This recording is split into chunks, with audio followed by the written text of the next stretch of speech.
Hello everyone and welcome back to my channel, or welcome if this is the first time you have found me. And today we are going to be making some, a D&D character, or just kind of how to get started. So we're gonna start with the simplest, and I think I'm probably gonna go through making each class for each race, just because you can mix and match however you please. So we're going to start here, and I'm going to edit my sheet directly because that's just what I like to do. And we're going to start with the Barbarian. We're going to be level 1, and our race is Dwarf.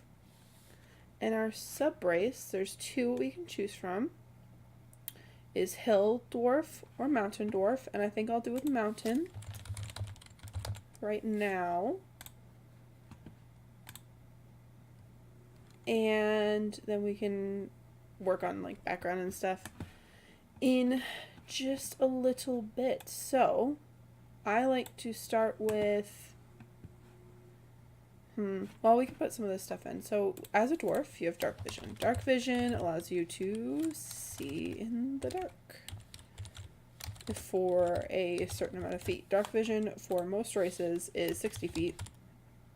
I believe if you do a drow, which is a dark elf, they have 120, and if you play a warlock, some of those get 120. But if you do get dark vision, it is usually 60 feet. I can put the whole description in here. It's going to be a little messed up text-wise. So we can just do this. I don't know why.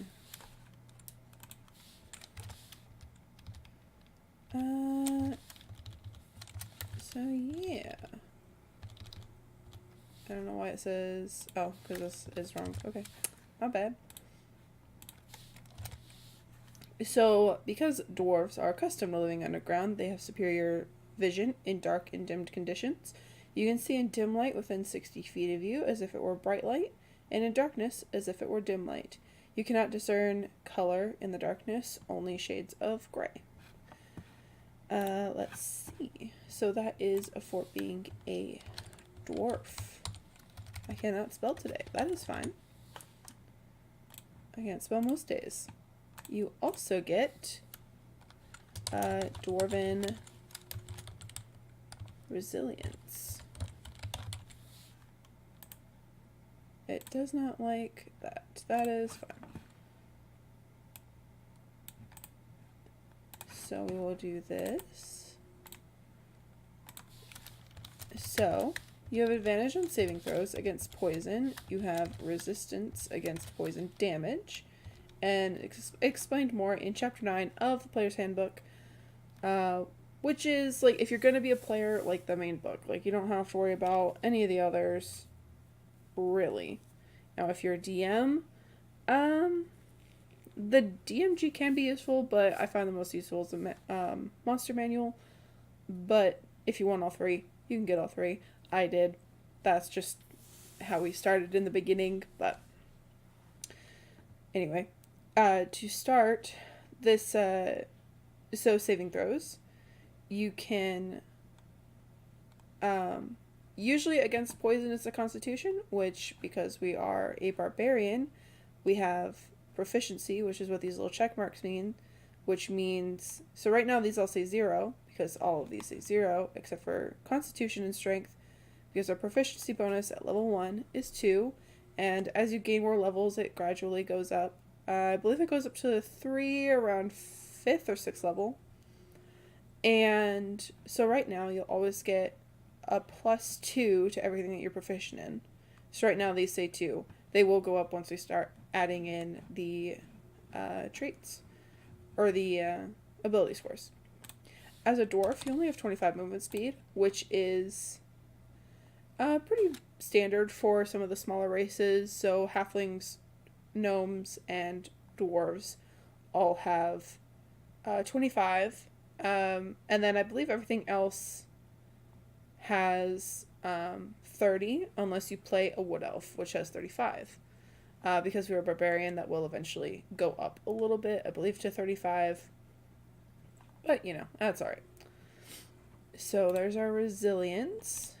And you can, and we're doing this in Roll20, so you can just do this to have it all there, but hide it so it's a little bit smaller in this features and traits box. Next, we have Dwarven combat training, which you have proficiency in the battle axe, hand axe, throwing hammer, and warhammer. So you'll go over here. You want to do weapon, and you want to put in battle axe. If I can spell, it's fine. Battle axe, hand axe, throwing hammer, and warhammer. So all those are there. You will most likely get more once we get to the class part of it, but that is just normal stuff. I also get a tool proficiency with an artisan tool of either smithing tools, brewer's supplies, or mason tools. What don't we'll do smiths for now. We'll do smith's tools. And we are proficient in that, and it will use strength. So right now it's just a +2, but that will go up. Let's see, we have a stone cunning. So we want to put this in. Stone cunning. And we want to paste them in.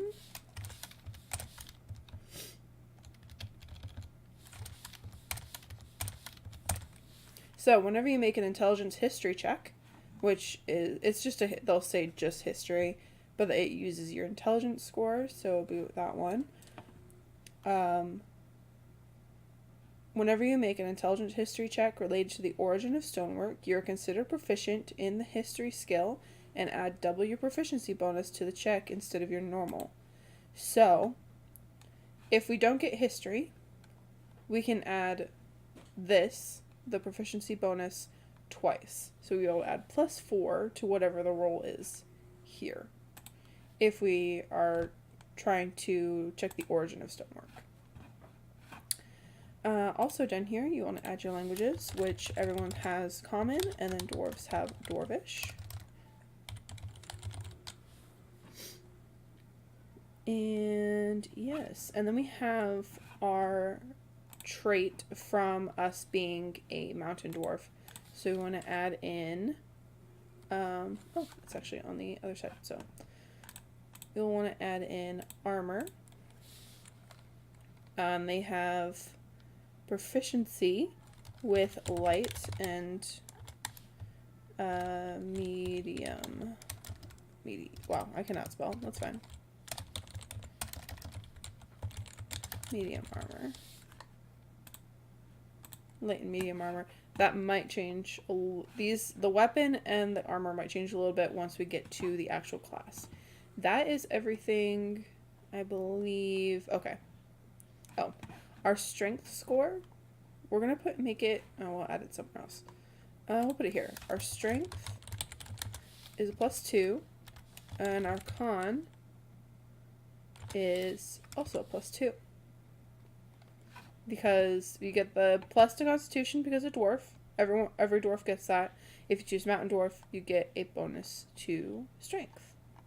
So now that is all done, we're gonna go into our class part, which gives you like all of your features as you level up. All of the stuff that we just added, that's it for class wise.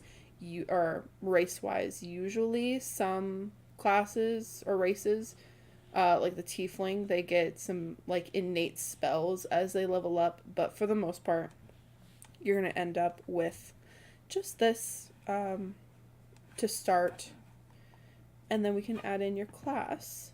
So we're gonna do the stats. I'm gonna move this over here so you can see all these numbers. We're gonna use the standard array, which you can roll 46, drop the lowest, and you want to do that 6 times because there are 6 skills or abilities.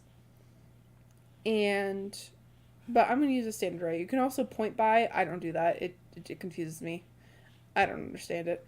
So, I just do the standard array or roll. So, you want your highest score to go into strength, and then constitution. And then there is also a background. Sorry if you can hear my cat. I don't know, he's being loud.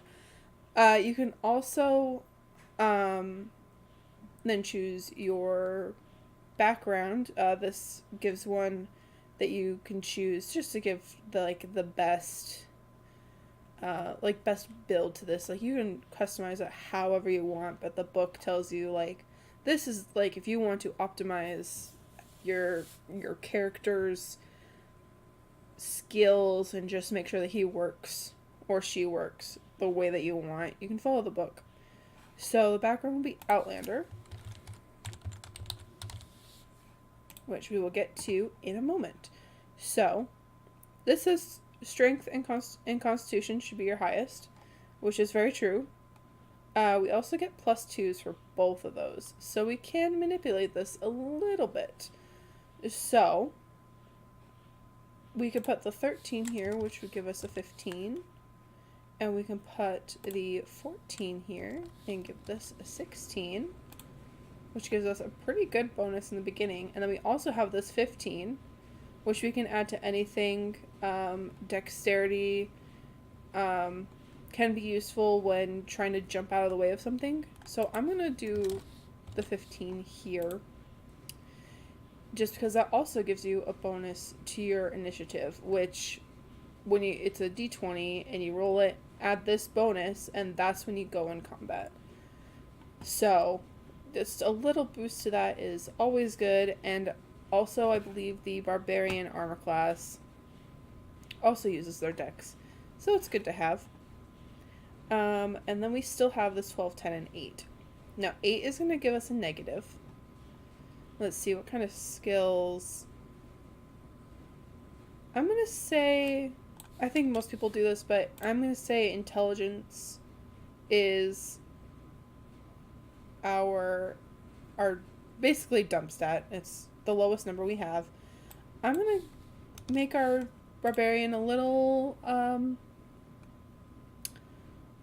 charismatic, so that will help with if he tries to intimidate people. So we have all of these in. So now with our +2, our strength is a 5 instead of the 2 that you saw before, because we get this 3, which these go up every 2. So 10 is at 0, 11 is 0, 12 is 1, 13 is 1, 14 and 15 are 2, and 16, 17 are 3, 18, 19 are 4, and 20 is +5. You cannot go any higher than 20 unless you have an item that allows that, because that's just how it works.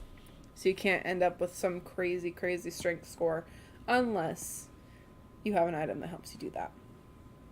Now we do have a hit point maximum, which Barbarian is beautiful. It's a 12 plus your Constitution modifier, which is a 2. So we have a 14 to start. So we have 14 hit points. And we have 1 hit die, which will be a d12. And that's what you'll use. So right now we have a 1. If you do a short rest, you can roll. If you do, it's usually used on a short rest. Long rest, you just get all your hit points back and half of the hit dice that you spent. So say you were level 2 and you used both of them, you would only get 1 back. So you'd have your 1 out of 2. But because we were level 1, we'd always get it back unless we used multiple. So now we have proficiencies with our class, which luckily we get light armor, medium armor, and shields. So this one only needs to add in shields. And that one is done. And then our weapons, we can actually change this to simple and martial weapons, because we are proficient in all of them and we can choose whichever ones we like. It does not give us a tool, so we still just have our smith's tools. And then our saving throws are strength and constitution, as you saw before. And then it gives us a chance to choose skills. I wait until I get the ones from my background, because that will give you 2 automatically. And then you can then choose from the ones you didn't get from your background and choose from what you get as a barbarian. So I am going to go look at what we get as an outlander. Let's see, as an outlander, we get athletics, which is nice, which puts that from a 3 to a 5. And we also get survival, which is currently a 0 because our wisdom is a 0, and now it's a 2. And we also get a type of musical instrument. So I'm going to put other for that, and I'm going to put, we can do drums. Our barbarian plays the drums. How about that? And then we also get another language. So most DMs might only let you choose certain ones, because there are some like really exotic ones like Celestial, Sylvan, Abyssal, Infernal. Those kind of ones are very like exotic. So I'm going to give him, we'll give him Gnomish. He probably has some gnome friends, so that way he can speak to them. And then we also get some items. I don't normally keep them. I just keep the gold. There's not really a whole lot. Now we can keep the traveler's clothes. Now if you come over here, because we're in roll 20, you can type in traveler's clothes, and you can drag and drop right in. It also adds in the weight, so then your total weight is right here, because if you do use the encumber rules, you want to keep track of how much you're carrying, just to make sure that you aren't being encumbered and getting like knocked back because of negatives to how much what you can do. And then we also get a feature because of our background, which is Wanderer. And this gives you excellent memory of maps and geography, which can be useful if your group is traveling a lot. So, I want to do this. Just fix this. I don't know why it does this. It's just mean to me.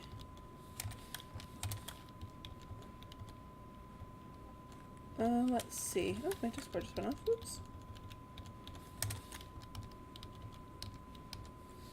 Alright, so we want to do this. Oh, that's a little bit messed up. We can click that.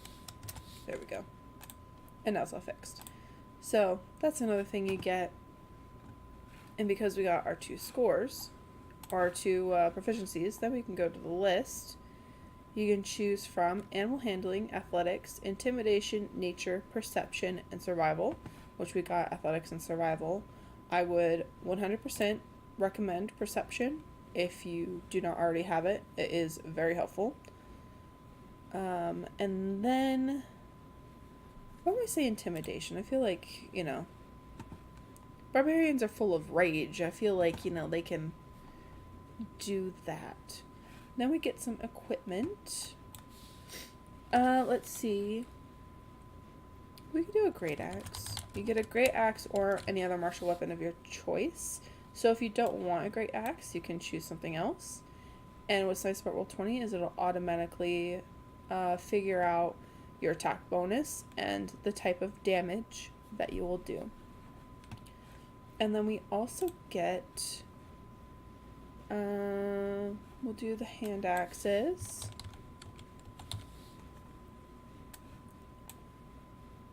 And then right here you can put number 2 to show that you have 2 of them. And then we have an explorer's pack, which I always recommend if you have the choice to get it.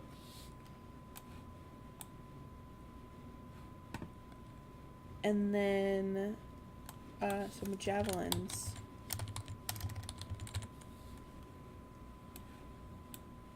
you get 4 of them. So everything that has an attack will be right here. And yeah, everything is great right there. Alright, and then next we have Rage, which is always a fun thing. You only get so many, I believe it's 2 in the beginning. Alright.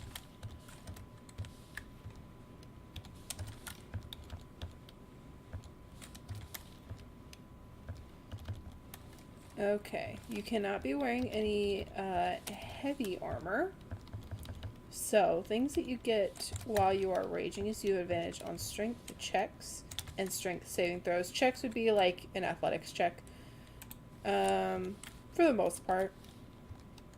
When you make a melee weapon attack using strength, you can gain a bonus to the damage roll that increases as you gain levels. As a barbarian, so you have to take barbarian levels to get the bonus increase, which it takes a while for it to actually increase. You have resistance to bludgeoning, piercing, and slashing. So whenever you take bludgeoning, piercing, or slashing damage, say it's like 7 points of damage. 7 would round down to 3 because you have it and then round down. So 6 and 7 end up going down to 3.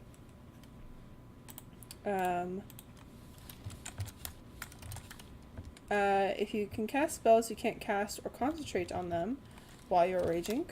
And your rage lasts for 1 minute. It ends early if you are knocked unconscious, or if your turn ends and you haven't attacked a hostile creature since your last turn, or taken damage since then. So being hit is very good for when you are raging. Let's see, once you've raged a number of times shown for your barbarian level in the rages column on the barbarian table, you must finish a long rest before you can rage again. I don't know, why does this say this is wrong? That it's level. Okay, whatever. So, we have all of those. Oh, we didn't fix that. Hold on. That increases. So, at first level, you get a +2 to damage, and you have 2 rages. So, if you rage twice, you have to wait till you get a long rest before you can rage again. So, there's our rage. We can lower that down. And then we have unarmored defense. So, if you aren't wearing any armor, you can get a bonus, which actually you can change over here. So, in this box here, you can there's this little thing, armor class tracking, and it can be automatic, which is helpful, or you can do custom. So the unarmored is 10 plus dex plus con. So you could do custom 10 plus dex plus con, and we can allow shields, I believe. You can still use a shield and gain the benefit, so yes. So then when we go back here, it's 14. Because you're using your dex and your con, which is a 4, and then the 10. So 14 is our armor class with no armor. Depending on what kind of armor you want, so if you want leather, I believe leather is a 12 plus your dex, and that's it. So in the end, as long as these go up and you can up these at 4th, 8th, 12th, 16th, and 19th levels, you can raise these up, and you can increase that. You can also wear armor. Depending on what you want to do. And I believe that is all for first level, so we want to get rid of those. Now, we have these personality, ideals, bonds, and flaws. So, in your background, we chose Outlander. You can go down in your player's handbook, and there will be personality, ideal, bond, and flaw. And there's a list under each one. And you can choose or you can roll. I think we'll just roll for them. So, for the personality, it's /R 1d8. Oh, if my number lock was on, it would work. 1d8. Enter. And we got a 5. So 5 is I place no stock in wealthy or well-mannered folk. Money and manners won't save you from a hungry owl bear. I have used that one before, and it's, I don't know, it's nice. These people are more focused on, like, the wild.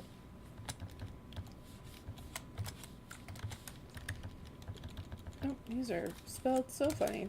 And then we want to do that. And then when you do this, it'll fix it. You can choose multiple. So we'll roll it one more time, and you can just hit the up arrow, and it'll automatically put it in there again for you. 2 is I watch over my friends as if they were a litter of newborn pups. Which is nice. That's cute. So we want to do that.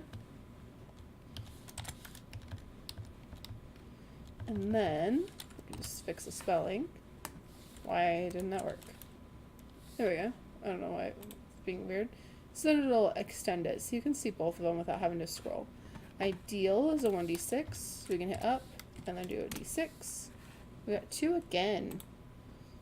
For ideal is we got greater good is each person's responsibility to make the most happen, or make the most happiness for the whole tribe, which is a good trait, which is nice.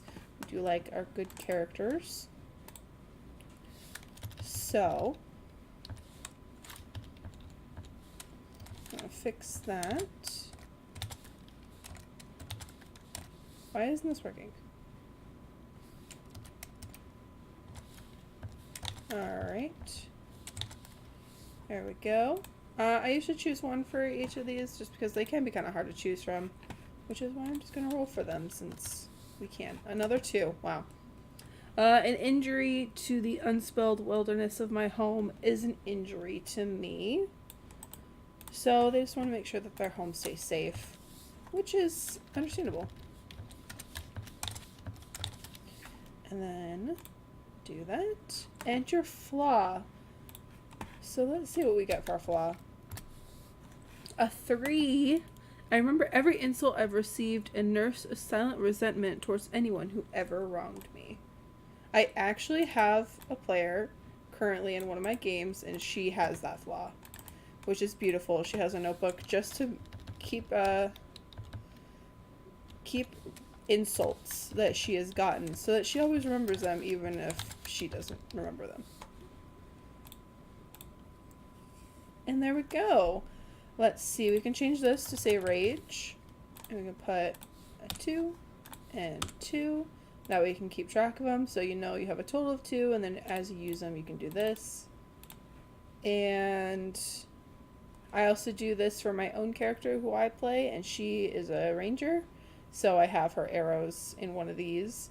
You can also put things like rations, you can also add more, and yeah.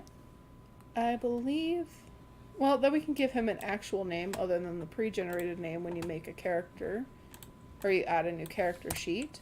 So we can name him from the dwarf names. We're just going to choose Dain, and then from clan names we can do Ironfist. So Dain Ironfist is his name. So we have all of that. That is like the main sheet. We also have this, so you can add his age. Dwarves, I believe their age is... They mature at the same rate as humans, but they're considered young until they've reached 50, and on average live about 350. So we'll make him 65. His size is, he is a medium creature, I believe. Yes. Dwarves stand between 4 and 5 feet. So we'll make him 4'9". How about that? 4'9".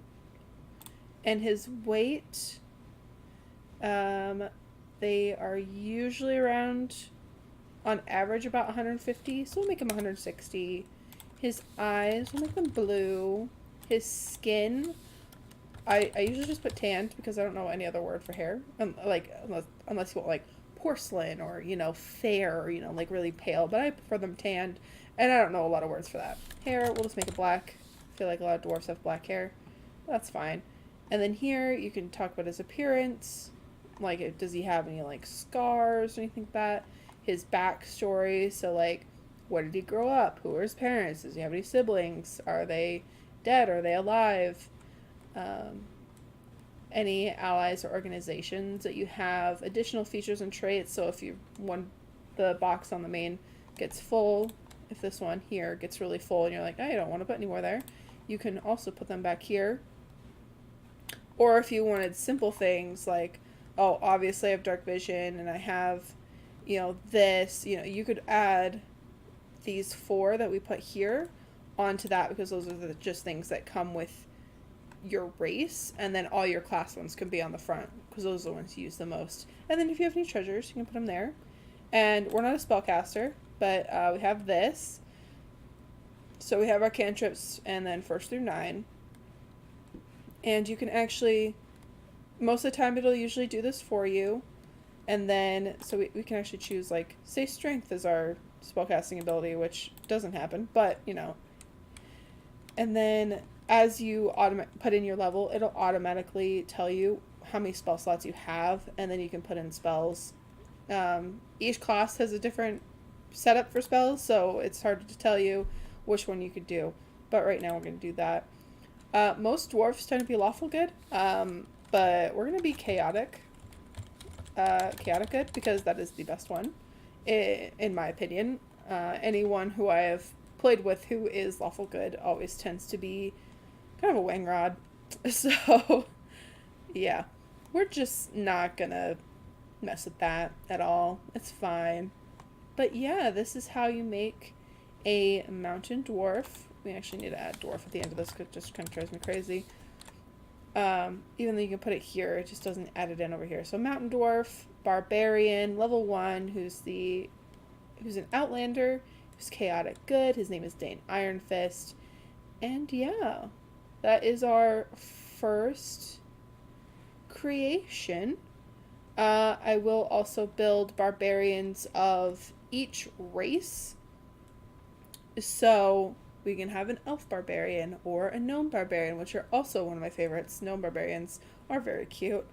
And, we can just show how each one is different. This is usually barbarians can tend to be either dwarves or half-orc. Because those are like the stronger races that people tend to use, just because it gives you a little bit of an extra bonus, especially if you're starting with a standard array.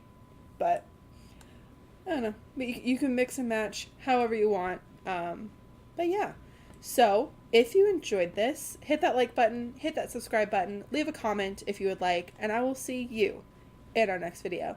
Bye.